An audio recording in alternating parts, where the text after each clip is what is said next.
August is a pretty cool month for many reasons. We're still in the middle of summer, and what a summer. You're off school, although that's been a bit different this year, and we're only 4 and a bit months away from Christmas. But August also is the month when several things that are part of our everyday lives were invented. For example, the first TV was invented in August 1930. The Wizard of Oz book was released in August 1900. The Humble Zip was patented in August 1893, and on the 16th of August 1898, 122 years ago, the very first roller coaster was made official. That makes today Roller Coaster Day. Now, do you like roller coasters? I'm not a massive fan myself, but I know that people love them. They love the expectation. They love the exhilaration. They love the excitement of being out of control with all those ups and downs and loop-de-loops and upside downs. It seems fitting that on Roller Coaster Day, we're looking at the last of our Simon Peter stories, because his life certainly had many ups and downs. Everything changed for the better for Peter the day he met Jesus by the Sea of Galilee, and Jesus asked him to follow him. From then, things got better and better and went up and up.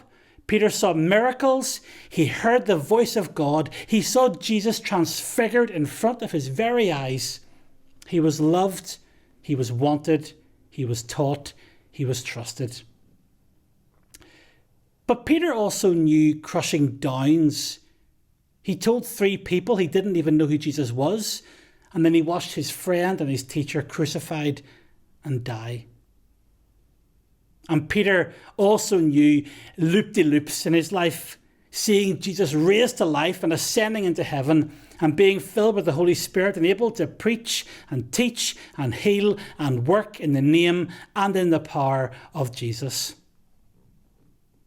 This week, Peter is confronted with a huge down as he's arrested and jailed for his faith in Jesus. What was going to happen to him? Spoiler alert, God is still in control and Peter manages to escape. Peter learned to trust that God was in control even when it looked unlikely. The stories we've been reading and sharing are here in the Bible to help us remember what it took Peter a long time to learn. Trust God in the good and in the bad days. Trust God when things are on the up, and trust him when things look down and dismal. God has a plan for each one of us, even if it doesn't always feel like it. In the book of Romans in chapter 8, we read this. And I know that in all things, God works for the good of those who love him, who have been called according to his purpose. For those God foreknew, he also predestined to be conformed to the image of his Son, that he might be the firstborn among many brothers and sisters. These verses say that we are to be conformed to the likeness of God's Son. And what that means is that in everything God is doing in our lives, it's all to make us more like Jesus.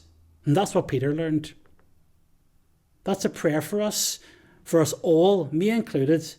Ask God to help us see how he is changing us to become more like Jesus, and thank him for how he uses our ups and our downs to do just that.